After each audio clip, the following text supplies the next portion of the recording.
Hello, and welcome to the Chess Guy Show. I'm your host, Chess Guy. We're joined today by a very special guest, Gavin Cooley. Come up on stage. How are you today, Gavin? Thank you for having me on Chess Guy. I'm so honored to be here today, and I'm doing good, thank you. That's great to hear. I'm happy to have you. I hear you had a chess tournament recently. You care to tell us about that? Well, I am the Chess Guy, so it's to be expected. Of course. Let's set the stage a little bit. This tournament happened on November 19th, 2022. There were 92 people in attendance, and it happened in the South Portland High School cafeteria. It was my very first chess tournament ever. Each of our games lasted around an hour and a half long. The tournament as a whole was over 8 hours. We played 4 games. Going into my 4th round, I was 3-0. I was undefeated, but so was my opponent. We were both exhausted, and whoever won this game would win the entire tournament. The stakes couldn't be higher. My opponent played an opening called the England Gambit, which I wasn't familiar with.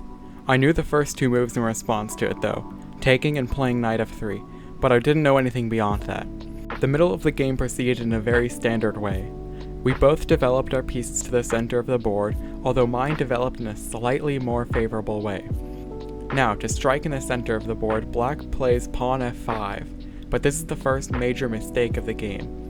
Black's king used to be well defended, but with one move, f5, the entire structure is weakened and suddenly the squares around the king are vulnerable. I took advantage of this by forcing a trade of our bishops. Here, Black decides to defend their king with the knight, which is a dangerous decision because it allows me to stack up attackers. I decided to trade queens, and Black decided to fight fire with fire by launching an attack of their own. This rook is threatening to take all my pawns, but I did nothing to stop it. Instead, I decided to play pawn f4 because I still had my eyes set on this knight. Black takes both my pawn sacrifices, and my pawn arrives at f6. My pawn takes the knight, of course. Black loses both their rooks, and so do I, as well as a pawn each, but once the dust settles, it's me who has an extra knight on the board. Now we're in the endgame. The focus shifts to getting our pawns to the other side of the board so that they become queens. The entire game, the match point, the endgame to decide who wins gold and who doesn't place, falls squarely on the shoulders of this one lone knight. I try to attack from behind, and in response the a-pawn moves forward 2 squares, getting closer to becoming a queen. This, however, was a huge mistake, because it gave me the move knight a2, attacking both these pawns at once, and there's no way to defend them both.